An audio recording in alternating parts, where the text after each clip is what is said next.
Hello everyone, कैसे हैं आप लोग। तो आइए होलकर रियासत पार्ट सेकंड करते हैं। पार्ट फर्स्ट में हमने अहिल्याबाई तक पढ़ लिया था और अहिल्याबाई से क्वेश्चन 11 मार्कर की फ्रेमिंग भी कर ली थी। अब उसके बाद इन अहिल्याबाई के सेनापति के बारे में पढ़ते हैं, जो है तुकोजी राव होलकर।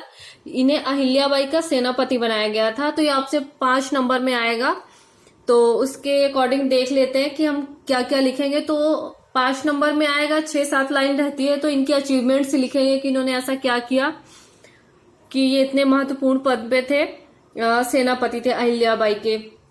तो ठीक है, तो बालाजी बाजीराव ने तुकोजी राव को होलकर को देवी अहिल्याबाई का सेनापति नियुक्त किया था, जो बाद में होलकर वंश के शासक बन गए। तुकोजी राव वीर, युद्ध में निपुण और कुशल सेना नायक थे। प्रारंभिक चरण में इन्होंने देवी अहिल्याबाई के विरोधी मराठा सरदारों को पराजित किया था। आधुनिक पद्धति पर सेना का गठन किया था, यूरोपियन तर्ज पर। इसके साथ ही अब इसके बाद अभी और भी देख लेते हैं इनके अचीवमेंट्स हैं। इसके साथ ही फर्स्ट आंग्ल मराठा युद्ध या बड़गांव के युद्ध में अंग्रेजी सेना के कमांडर कर्नल गोडार्ड को भी पराजित किया था तुकोजी राव होलकर ने। और हैदराबाद के निजामों पर आक्रमण किया था और अपनी राजधानी को इन्होंने ये चेंज करके महेश्वर से इंदौर ले गए थे। तो इतना आप लिख दोगे तुकोजी राव होलकर के बारे में। अब नेक्स्ट है यशवंत राव होलकर फर्स्ट। ये बहुत इंपॉर्टेंट है, वेरी वेरी इंपॉर्टेंट है। ये आपसे 11 मार्कर में आ सकता है कि क्योंकि इनका टाइम पीरियड है 1799 से 1811 तक है। और ऐसे क्वेश्चन आएगा इससे कि यशवंत राव होलकर फर्स्ट को मध्य भारत का नेपोलियन कहा जाता है। इस कथन की पुष्टि कीजिए या समझाइए। तो हम देखेंगे कि इन्होंने ऐसे क्या काम किए हैं जिसकी वजह से इनको मध्य भारत का नेपोलियन बोला जाने लगा है। ठीक है, तो देखते हैं। यशवंत राव होलकर साम्राज्यवादी नीति के समर्थक थे, इसलिए इनके समय पेशवाओं, सिंधिया और अंग्रेजों के साथ इनके संबंध तनावपूर्ण थे। इनके अचीवमेंट्स देख लेते हैं। तो इन्होंने राजधानी परिवर्तन किया है, इंदौर से राजधानी को भानपुर ले गए। इसके साथ ही इन्होंने कसरावद का जो युद्ध है, इसमें काशीराव की सेना को पराजित किया था कसरावद के युद्ध में। थर्ड पॉइंट हम ये लिखेंगे, अंग्रेजों से संघर्ष इनका। तो 1802 में यशवंतराव होलकर फर्स्ट की अंग्रेजों के साथ इनकी संधि हुई थी, बेसीन की संधि हुई थी 1802 में अंग्रेजों के साथ। और इसके साथ ही राजपुर घाट की संधि हुई थी। इसके बाद 1805 में यशवंतराव होलकर और अंग्रेजों के मध्य हुई थी। इसमें अंग्रेजों को उत्तरी क्षेत्र बुंदेलखंड के क्षेत्र मिल गए थे मराठा की तरफ से। और देख लेते हैं इनका क्या है, इनके मुगलों से कैसे संबंध थे। तो यशवंतराव होलकर के मुगलों से संबंध बहुत अच्छे थे, मैत्रीपूर्ण थे। मुगल सम्राट शाह आलम द्वारा इन्हें राज राजेश्वर अली जा बहादुर की उपाधि प्रदान की गई थी। और इसके साथ ही इन्होंने तोपखाने की स्थापना की थी भानपुरा में। कंक्लूजन क्या लिखेंगे, कंक्लूजन लिखेंगे कि यशवंतराव होलकर ने आक्रामक नीति अपनाते हुए देवी अहिल्याबाई के साम्राज्य को सुरक्षित, विस्तारित और अक्षुण्ण बनाए रखा। तो इतना आप लिखोगे ये सारे पॉइंट के साथ। अब नेक्स्ट बढ़ते हैं, मल्हार राव होलकर सेकेंड। ये आपसे 3 मार्कर में पूछेगा, अब जो भी शासक मैं बताऊंगी तो उसके अकॉर्डिंग। तो ये आपसे 3 नंबर के अकॉर्डिंग आइए देख लेते हैं मल्हार राव होलकर सेकेंड को। और जो जितने में आ सकता है, जितने नंबर में, उसी के अकॉर्डिंग मैं आपको पढ़ाऊंगी, क्योंकि सबको हम एक जैसा वेटेज नहीं दे सकते हैं। तो मल्हार राव होलकर सेकेंड की अचीवमेंट्स देख लेते हैं। इन्होंने अपनी राजधानी परिवर्तन की, भानपुरा से फिर इंदौर ले गए और पुराना महल और पंढरीनाथ मंदिर बनवाया इंदौर में। महिदपुर युद्ध इन्हीं के टाइम पे हुआ, 1817 में अंग्रेजों के साथ हुआ था इनका। और इसमें अंग्रेज विजयी हुए थे और मराठाओं की हार हुई थी। मराठा की तरफ से मल्हार राव सेकेंड, हरिराव और भीमाबाई थी। मंदसौर की संधि हुई थी इन्हीं के टाइम पे 1818 में, अंग्रेज और मल्हार राव होलकर सेकेंड के बीच हुई थी। इसमें होलकर राज्य जो है ब्रिटिश साम्राज्य में चला गया था, ब्रिटिश संरक्षण में चला गया था। और इंदौर में ब्रिटिश रेजिमेंट की स्थापना हुई। और इसके साथ ही मराठा को होलकर राज्य का 2/3 पार्ट अंग्रेजों को देना पड़ा था। ठीक है, तो आप इतने से 3 मार्कर आराम से लिख लोगे। अब नेक्स्ट पढ़ते हैं तुकोजी राव सेकेंड, ये आपसे 11 मार्कर में पूछ सकता है। और इनको जशवंत राव होलकर भी कहा जाता है। इनका टाइम पीरियड है 1844 से 1886 तक।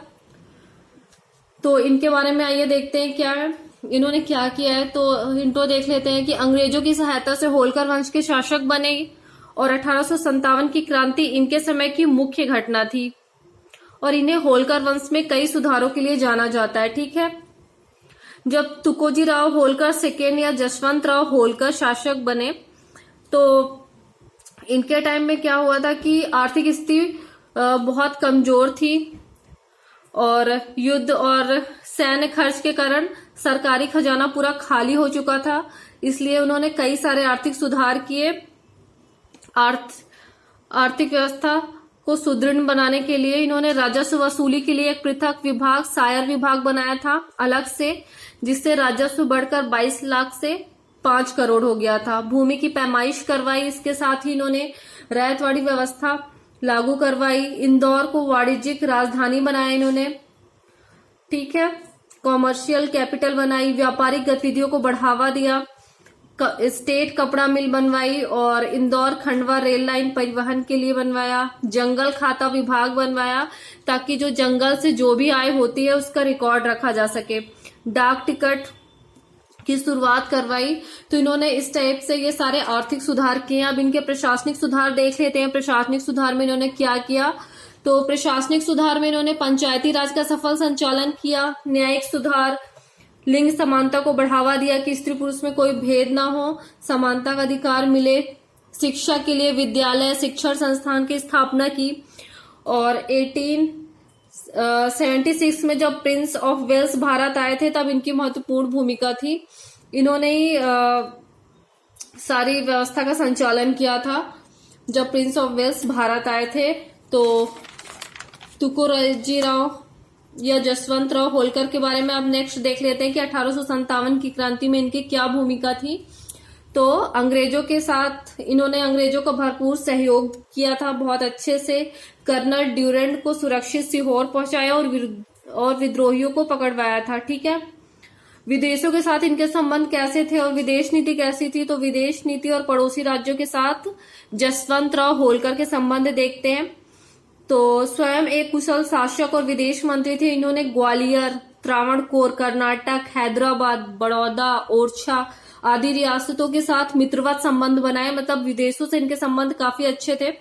बड़ौदा राज्य की महारानी जमुनाबाई की सहायता की थी इन्होंने। 1857 की क्रांति में अपने संपूर्ण होलकर रियासत को सुरक्षित बनाए रखा।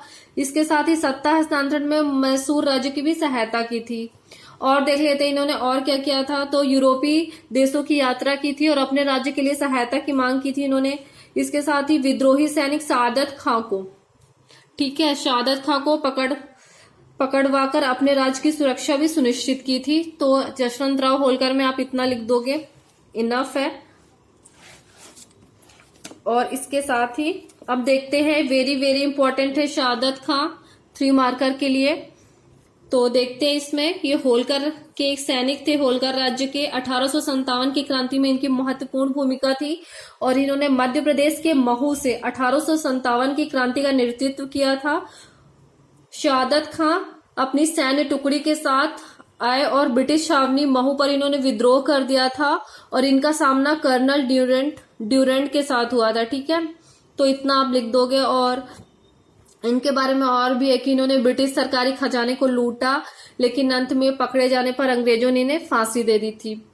ठीक है, अब नेक्स्ट पढ़ते हैं शिवाजी राव होलकर थर्ड। ये भी आपसे 3 मार्कर में पूछेगा। इनके बारे में ज्यादा नहीं पढ़ना है, थोड़ा सा बता देती हूँ। तो ये तुकोजी राव होलकर सेकेंड या जसवंत राव होलकर के पुत्र थे। ठीक है, तो इन्होंने देख लेते हैं इन्होंने क्या किया। इन्होंने लाल बाग पैलेस बनवाया इंदौर में, जो लाल बलुआ पत्थर से बना था, इंडो यूनानी शैली में था ये। तुकोजी राव अस्पताल बनवाया, होलकर कॉलेज बनवाया। इसके साथ ही शिव विलास पैलेस, सुख विलास पैलेस और दरिया महल बनवाया। बीमारी में राजकीय अवकाश की परंपरा इन्होंने स्टार्ट की थी। नेक्स्ट देख लेते हैं यशवंत राव होलकर। इसे भी आपको 3 मार्कर में ही रेडी करना है सारे जो शासक मैं बता रही हूँ। तो इनका टाइम पीरियड है 1926 से 1948, ठीक है। और ये होलकर वंश के अंतिम शासक थे। इनके समय में भारत छोड़ो आंदोलन, क्रिप्स मिशन और कैबिनेट मिशन आया था, और 1948 में भारत संघ में अपनी रियासत का इन्होंने विलय कर लिया था। अब वेरी वेरी इंपॉर्टेंट आ गया है हमारा टॉपिक नेक्स्ट, होलकर वंश की प्रशासनिक व्यवस्था। तो जैसा कि आप जानते हैं कि होलकर मराठा थे, तो इनकी जो प्रशासनिक व्यवस्था थी मराठा प्रशासनिक व्यवस्था पर आधारित थी। ये कैसे वर्क कैसे करती थी इनकी व्यवस्था, जो होलकर के अधीन थे ना जो क्षेत्र, जिन क्षेत्रों को ये जीत लेते थे वहां ये जन कल्याणकारी कार्य करते थे, राजस्व वसूली करते थे और शांति व्यवस्था बना के रखते थे। और मुगल क्षेत्र में लूटपाट करते थे, और एक कर था मराठाओं का चौथ, वो चौथ कर वसूल करते थे जो टोटल आय का 1/4 होता था, ठीक है। अब देख लेते हैं प्रशासनिक व्यवस्था के कौन कौन से तत्व थे होलकर वंश में, या कंपोनेंट्स कौन कौन से हैं। तो इसमें एक राजा होता था, सर्वोच्च होता था, इसे सारी शक्तियां प्राप्त होती थी। राजा को सहायता देने के लिए एक मंत्री परिषद होती थी जो राजा को सलाह देती थी। इस मंत्री परिषद में कौन होता था, सेनापति होते थे, दीवान होते थे और उच्च अधिकारी होते थे, और ये तीनों मिलकर राजा को बहुत ही महत्वपूर्ण और मामलों में राजा को सलाह दिया करते थे। एक टर्म आता है परगना प्रशासनिक व्यवस्था में, तो ये प्रशासनिक इकाई थी होलकर वंश की, और इसका मुख्य अधिकारी कमाविशदार कहलाता था, और इसकी सहायता के लिए मजूमदार, फड़नवीस और हवलदार, ये 3 अधिकारी इसकी सहायता के लिए होते थे। नेक्स्ट टर्म है सरंजाम शाही। इसमें यह है कि होलकर जिन क्षेत्रों को जीत लेते थे, विजित कर लेते थे, वहां वित्त की वसूली के लिए एक अधिकारी नियुक्त करते थे, और उस अधिकारी को सरंजामदार कहा जाता था। और जो ये प्रणाली थी, जो ये सिस्टम था, इसको सरंजाम शाही कहा जाता था, ठीक है। अब देख लेते हैं कि न्याय व्यवस्था कैसी थी। तो न्याय व्यवस्था का सर्वोच्च राजा होता था, ठीक है। ग्रामीण स्तर पर पंचायतें न्याय करती थी और मुस्लिम न्याय काजी करते थे। अब नेक्स्ट देखते हैं नगरीय व्यवस्था कैसी थी, पुलिस व्यवस्था कैसी थी। तो पुलिस व्यवस्था का जो सबसे प्रमुख होता था वो कोतवाल होता था, प्रमुख अधिकारी होता था। ये शांति व्यवस्था बना के रखता था, बाजार हाट मेलों का क्रियान्वयन करता था बहुत अच्छे से। अब नेक्स्ट देख लेते हैं ग्रामीण प्रशासन में क्या क्या आता था। तो ग्रामीण प्रशासन का प्रमुख पटेल होता था, फिर उसके नीचे कुलकर्णी अधिकारी होता था, फिर उसके नीचे पटवारी, और सबसे निचले स्तर पर चौकीदार होता था। गांव में शांति व्यवस्था, देख रेख, निर्माण कार्य ग्राम पंचायतों की सहायता से किया जाता था।